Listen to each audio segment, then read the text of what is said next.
12月下旬就係聖誕節啦，大家都會出去玩樂一下，參加唔同嘅節日派對。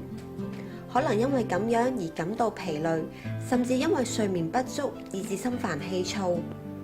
所以今期趙生醫師就為大家介紹點樣煲花旗參瘦肉湯，俾大家滋潤一下。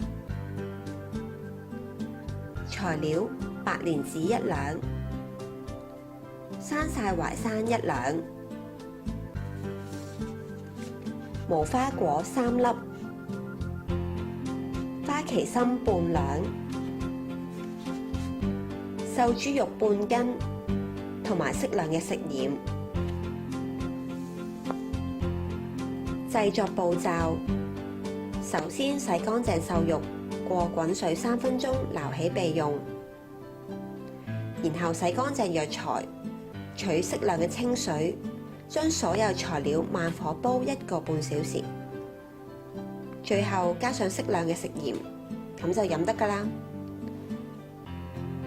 花旗參瘦肉湯可以滋陰補氣、清潤瀉火，有助大家消除因為節日而衍生嘅疲勞㗎。